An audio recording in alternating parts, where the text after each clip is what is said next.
Hey there guys, this is Malorian, and this will be the first set of videos from Grotscon 2015.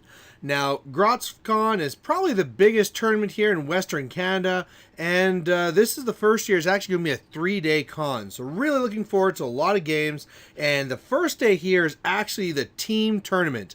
And, I was kind of hoping to play with my brother, but then he wasn't going to go, and stuff like this, and one of my buddies said, well, why don't we do a Team Signar? So I thought that was awesome. We're going to have so much fun. Turned out another one of our buddies, that was Rich, that suggested it. Another buddy, Matt, was just getting into Signar, so why not we all do it together? So our first idea was to take all Epic Haley. We thought, we're going to be Team Troll. It's going to be awesome because everyone's just going to have to deal with all Epic Haley. And then we learned it was like WTC, and we couldn't do that. So what we decided to do instead is we said, okay, Matt, you're the newest guy at Signar. What do you want to play? And he said he can only play Epic Alien Siege. Okay, you got it. Next person, Rich. You've been, the next experienced person. What do you want? Okay, Rich wants to take P. Haley and Epic Kane. All right, that sounds good. And then me, the most experienced, I had last dibs, and I went with Sturgis and Striker 2. So that was going to be us, and we really talked a lot about matchups and stuff like that. Who was going to take what faction on, who was our Bradigus drop, stuff like this. And then we didn't learn until the actual day that it actually worked out that it was going to be captain versus captain, lieutenant versus lieutenant, and second lieutenant versus second lieutenant. So it was all going to be matched up in kind of like a set manner, and there wasn't really kind of a matching system past that you really had control over. The only way you actually ever got control is that once per tournament, you could be using your team feat where you get to reassign the matches. However, you never knew if that was going to be a time your opponent would do it too. So, yeah, a little bit odd. We were a little bit put off by that. It wasn't what we expected. But either way, we all agreed that we're just going to be having some fun. Alright, so in the first game here, this was going to be kind of an interesting one because we were right up against the toughest team. It was the one made of all the Team Canada guys. It was going to have Tyler Webb in there and Gord Wepler and then also Bryn. And yeah, this was not a good one to be starting with. But either way, the big thing here is I actually kind of threw my opponents under the bus a little bit here. We decided not... Okay, I got paired up against Gord, so we're going to be talking about Gord later, but a little bit of it here is that we are going to be having a game later, and the only way I thought I could beat him was with swamping him, and so to kind of not show him what a swamping list was like, I decided not to take my Striker 2 list that had lots of guys and decided to take Sturgis instead. Sturgis is going to be horrible up against Bradigus, but hey, maybe I'll get something. So meanwhile, yeah, he dropped Bradigus, and this is going to be a really rough match.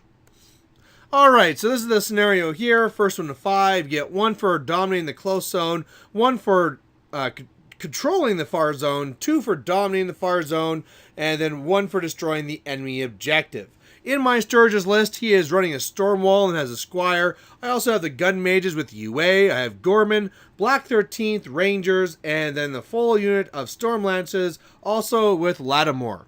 On his side, he is doing the whole usual Tier 4 Bradigus list that is running 2 Guardians, I think it's 6 Watchers, 3 sets of Stones, and 2 sets of Sentry Stones. So really, my idea here is really just try and play it cautiously. Maybe I can even put some clock, threat on him here.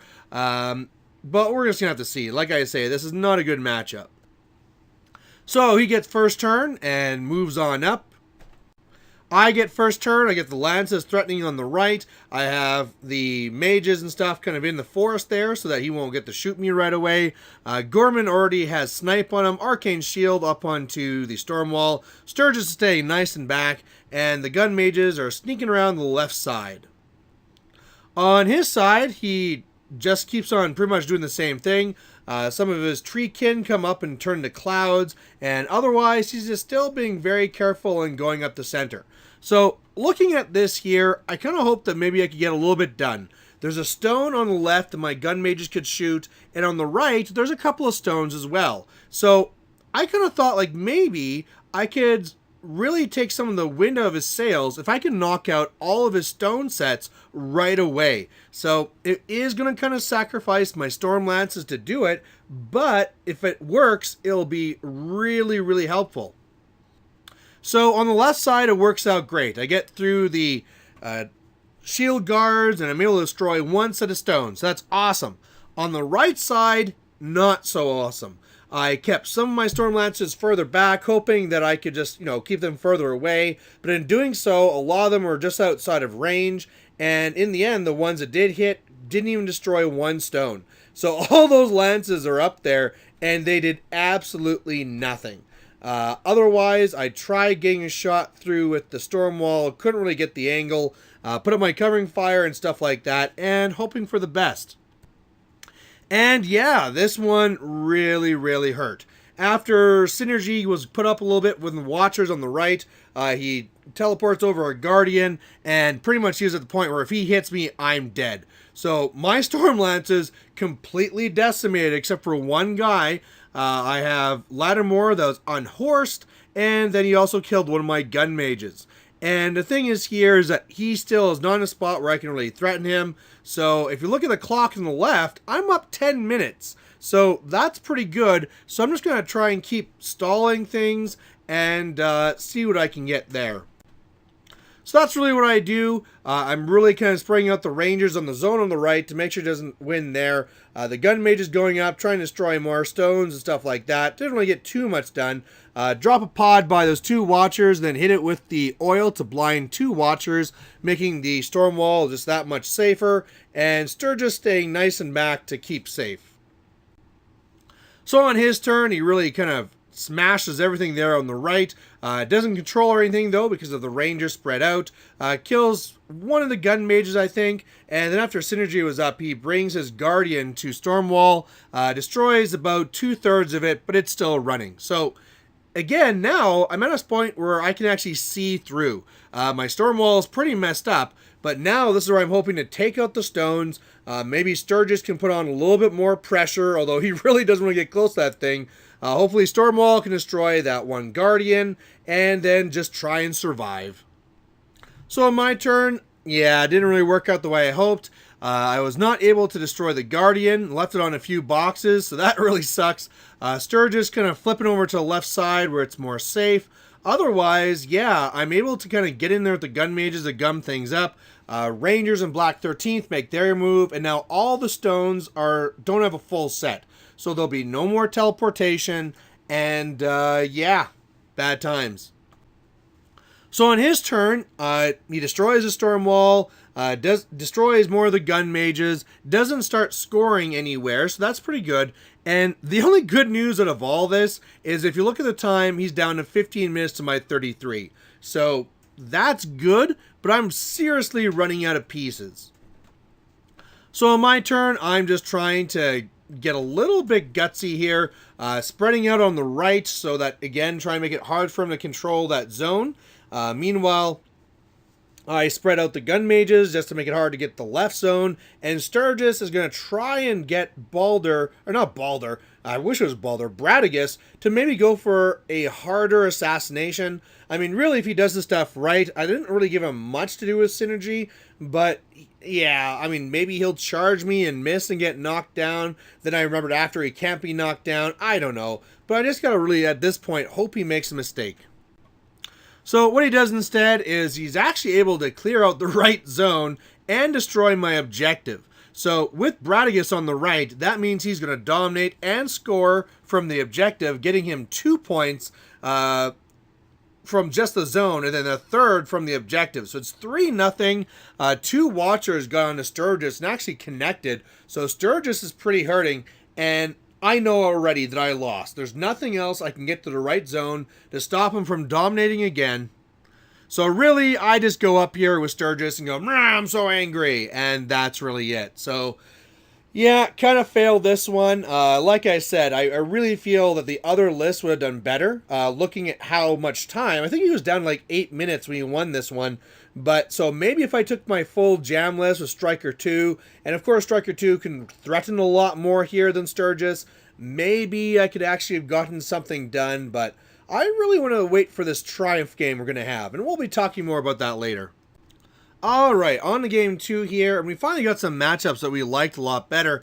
This is actually the Arcane Assist team. So, you guys should know Arcane Assist from the Canadian podcast out of Ontario. They actually came over for Grotscon, so that was really awesome.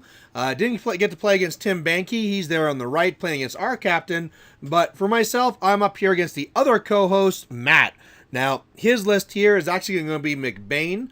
And when I saw this and his other list, I thought, you know what, I want to go E-Striker on this one. So my E-Striker list, like I said, is more of a jam. I have double Press Gangers, I have double Stormblades, I have double Sword Knights, I have Alexia and the Risen, and then to make the assassination better, I am going with Corbeau, I'm going also with the Archduke to get some Pathfinder, then there's also Junior, and I'm running Old Rowdy. On his side, he has his own press gangers. He also has, Saxon Auric or whatever. He also has Kale Baylock. He also has Eliminators, 2 sets of Eliminators, I believe it was. Epic Iris is there. He also has that Troll Pirate guy. Galleon is the big thing he's running here. And he also has Snapjaw, Wrong Eye, and also a Snapper to really get that armor up high. So overall, and there's Hawk in there too. Overall, what I'm planning to do here is just to gum things up the best I can. If I can get a scenario win out of that, awesome. If I can force them to shoot a bunch and lose on time, awesome. And if nothing else, if he ever gives me a good spot for assassination, I should be able to pull that off. So, he has first turn, and he kind of runs up here to where he is. Epic Iris, I love the fact that she's way off on the right. I'm really hoping to tie her down. In fact, I was almost tempted here to run up, pop feet, and try and get her killed with some Stormblades right away. But I mean, even at Mat 7, I'm still needing to roll like a 9 to hit, so the odds weren't all that great. So I figured I just want to jam instead. I'm going to have to be really careful here, though, because those Eliminators can cause me a lot of grief. So my turn, as you can see, it's just jamming time. I'm keeping all my focus. Arcane Shield is on to Striker as well, just to keep him super safe.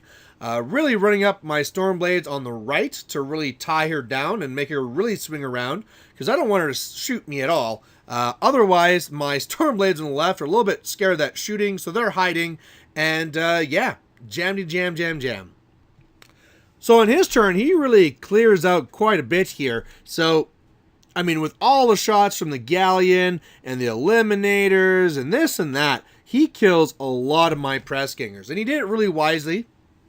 The Press Gangers have the Shanghai, and that removes from play. So that's no corpses for Alexia. As well, Saxon also has Takedown, so no tough there, or whatever it is. So, you know, kind of interesting stuff going on there. But really, what it comes down to is that the Press Gangers on the left are just absolutely decimated. Really, all the Press Gangers are decimated. You also got Hawk to Alexia, but I was able to survive that, luckily. And, yeah, lost a good amount of stuff. He also popped his feet, so a lot of things, wherever you see those little tiny tokens, those guys have infinity tough on, so can't really kill them. And so with that, I was kind of wondering if I could get the assassination off already, but it's a little bit tough. And if I look at the time, I'm up 20 minutes. And this is where I kind of thought, you know what, I don't need to go for scenario. This one looks like one I can really just get on time. So I forgot to mention that the Stormblades on the right got shut up and they failed their command. They also failed to rally this turn, so that kind of sucked.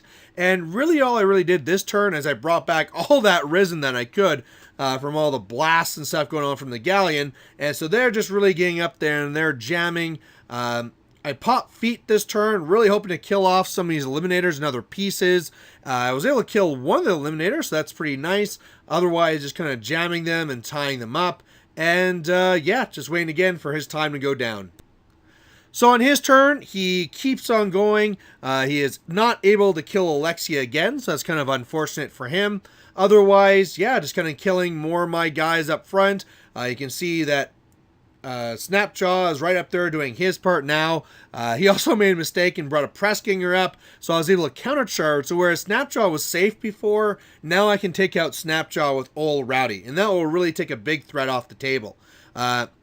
Another thing that's going on here that I can see is that he doesn't really have very much in the left zone. And if you can see the clock, he's also down to 15 minutes. So looking at this, again, I think I could get up. I think I might be able to pull off the assassination, but it's just not worth it. Just go for time and pressure him on scenario. So that's what I really do. Bring up the new Risen. On this one here, I was able to kill off the last models on the left, so that's all clear. So I'll be dominating my own zone now and getting some scenario points. Otherwise, I go up and I kill Snapjaw. I'm jamming up the Galleon, and again, just waiting him out. And this is what happens here. So he does his best to try and, shoot up my guys and do anything he can, but he can't get anything over to my zone, so I'm going to be getting another point. He is going to be able to kill old Rowdy, but not before that one troll pirate guy moves up, and I countercharge him and kill him. Now, unfortunately, I think I kind of pissed off Matt here. It was not intentional. A lot of times, people, when they move up, start rolling, and so when I declare my countercharge, they say it's too late, so I always try and move Rowdy as fast as possible, and he was mentioning like, oh, you better wait, buddy, you did that a little bit fast. So, if you're listening, Matt, I didn't mean to piss you off. I'm just, want to make sure I got caught. But either way, he does his best to kill off what he can, especially being Rowdy. And then past that, I score another point. All right, so on my turn here, again, I looked at it. I thought maybe I could get an assassination, but look at the time. There's just no need. So I just going to kill more of the models that are around there on the left. I destroy his objective. I can't score on the zone because he has Wrong Eye in there. But now I've dominated again. I think I'm at 4 points, and it'd be pretty tough for him to not have me win on scenario. Because if he puts anything in the zone, I'm just going to be able to go and destroy it. So otherwise, what he does then is he actually runs the Galleon to get it in. Now, I'm still can be pretty sure I can destroy the Galleon because I'm pretty damn tough. He also puts like one of the Kayazi in the zone, but I can just go and kiss her with the last to make her leave. So overall, it should be very, very simple. But I mean, again, he's down to 23 seconds, and I'm not going to... Why do the harder of the two options? So what I do is I basically just run over and get safe, and then I just turn over the clock after I jam him. And so really all he can do on his turn is he comes up, shoots me with Iris after surviving some free strikes, and pulls off my focus, and that's the rest of his time. So I win on Death Clock. Felt a little bit dirty for it, but you know what? It's just one of the ways I play, A lot of people don't play this way. A lot of people will go for the destroy the Galleon with the supercharge and all that stuff. But, if that ever fails, you're screwed. So it's better off just to go and play it easy like this and win on time. So either way, Team Signar actually gets a win now. Of course, we lost the last round. And moving on to round 3. So round 3, and I gotta say, I was probably a bad team member again. In this one here, we did see that we could get a better pair up. So we decided to go and pop our mini feat, our tournament feat, and so we could change the matchups. And honestly, what I really wanted to do was not face the trolls of Jerry that I was up against. I really, really want to face up against Jeff Everett.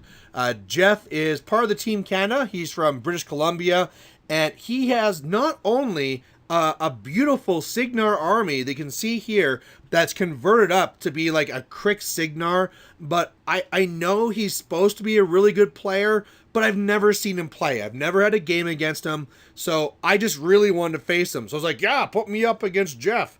And it turns out that the other two parts of the matchups we didn't really do too wisely, but again, I just want to face Jeff. Alright, so you guys already know my striker army for him for Siege. I mean, look at that freaking awesome storm wall back there. You're going to see way more pictures of it, but it's like this big like Wraith storm wall thing, so that's what Siege is running. Meanwhile, he is also going to be having Epic Iris. He's going to have the Rangers. He's going to have the Blazers. There's also the Gun Mages with UA, Ayana and Holt, and then of course Rupert, and I must be missing other things he has too. This is the scenario here where first to 5, you can dominate the flag for 1, control the zone for 1, or dominate for 2, but you got to destroy the enemy objective first, and that's also worth 1. So on this one here, I'm basically looking to try and jam him. I need to kill those blazers as fast as possible, so I'll probably want to use my feet for that, but I also got to be careful because I don't want to have Striker over there, or else I might get shot by what's-her-face, Epic Iris, and then I'll be in a lot of trouble from the feeding and the shooting and all that stuff. So otherwise, just jam, jam, jam. I have no idea if he's a slow player, if I could beat him on clock. But yeah, this should be really interesting. So he gets first turn, and those Blazers really flank hard. The Blazers and Epic Iris really zipping off to the left. The Rangers moving up and kind of like getting their little feet in the zone. I'm far enough back that he can't shoot me, so did that one right. But yeah, it's looking okay. I should be able to jam them pretty good. What I can also do here is I can give one unit Pathfinder from the Archduke and kind of jam them inside the woods to try and keep them back. And I mean, maybe this could be even better for me, right? If I jam those guys to the left, then there's just less for me to deal with in the center. So that's what I do. I give them Pathfinder, they rush over. Otherwise, everything else is running on up. One of the things I did stupid in this game is I forgot to advance move my Stormblades, as that's part of the elite cadre with Epic Striker. So my flanking Stormblade should be 5 more inches up, but like I said, I'm dumb.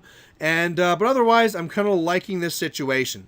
Now, one of the things I did stupid is my very last activation is I moved up Striker, and whereas I wanted him on the other side of Rowdy, I put him there to get him a little bit closer, get a little bit more threatening.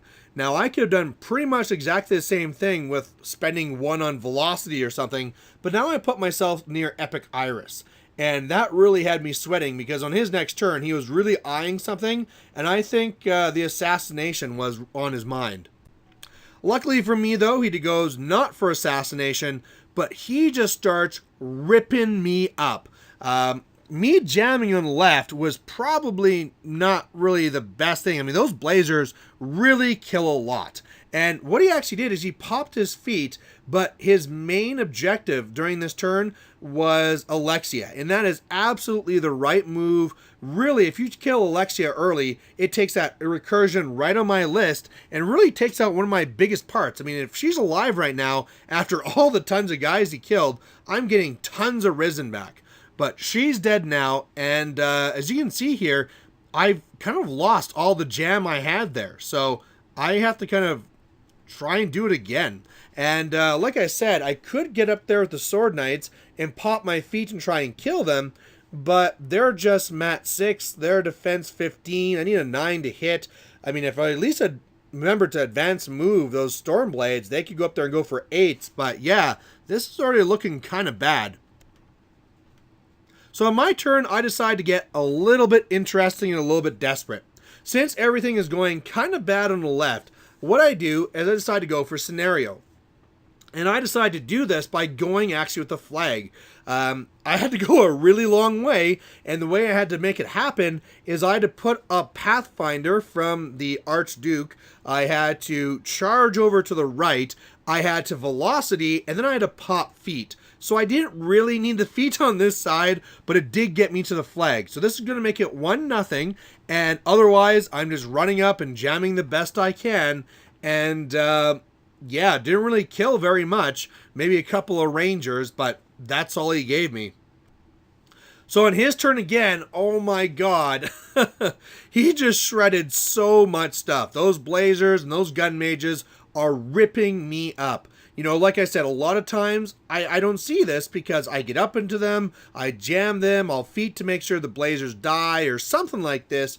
But in this one here, he was able to hold enough back that I just couldn't get to things like I normally do. So he did get 1 Gun Mage by the flag, so I don't score again. But yeah, I'm also wondering what to do with Rowdy. Rowdy might be able to get to the storm wall, could also destroy the objective if needed, but I think what I need to do is I need to destroy the objective and then score here on the flag to make it 3-0 and just, I don't know. He's killing stuff so fast, it's crazy. So that's what I'm able to do. I also decided to save Rowdy just to kind of make him be a little bit more honest. And it was close. It actually took Striker to shoot the objective to finish it off. but I'm able to do that. I'm actually killing a couple of models now, so that's good. It's now 3 points to nothing, but I am seriously running out of models, which is not what I'm used to. Plus, he is playing fast. Winning this one here on Death Clock is not going to be possible. And this is the end of his turn, which really started to make me cry. So he comes over down more to the bottom. I really thought his storm wall was going to be doing something else, but he just came down to really clear things out. What he's really doing is just wiping out all resistance I have on this side of the board, and then on the right, jamming me up and spacing in like a circle formation around that flag, so there's just no way I can kill all these guys and score. And once I saw this, I was in a lot of trouble. So I took a lot of time on the clock on this one, trying to figure out what to do, and especially since I didn't have the Archduke anymore to give myself Pathfinder, and what I decided to do is to try and hunt down Siege. I don't believe I can win this one on scenario anymore, so really what I did was I had Old Rowdy try and open me up a hole, and then Striker work his way out to get around just to get closer to to Siege. On his turn, though, Siege runs away to get around to that flag. He really jams me up with everything. Meanwhile, the Storm Wall destroys the objective, so now it's 3 points to 2. And on my turn, I really try and find a way to get out of this, but there's just so many guys around me. Rowdy's able to get his toe in the zone and stop him from scoring again. But on his turn, he's able to get to the flag, so he's going to get more here. I kind of made a mistake here where the gun mages moved up and I could have countercharged, but at this point I was like, you know what, it is honestly over. I just cannot get to him now that Siege is on that flag. So I kind of just let myself be pulled back, and I'm kind of accepting it. And so really, I just, last turn here, this is much like the Sturgis one, where Striker zips on over and is like, damn you! But he's going to win and beat me on scenario. But this was really a great game to play. He was a really nice guy, played a really clean game, and man, I like to think I'm a good Signar player, but he ripped me apart. Now, I don't know, it would have been really interesting if I would have played my usual list, like if I could have played my Kane 2 or my Epic Haley, but man, in this matchup here, where I honestly thought in the beginning that I stood a pretty good chance, I got destroyed. So very, very humbling. After this was all done, though, Team Signar decided that they were done. I was up for another game, but the other two guys are kind of downtrodden because they kind of lost as well, and they were kind of done. So that was all right. We decided to pull out. Turns out that the Team Canada team from the very first game won the whole thing.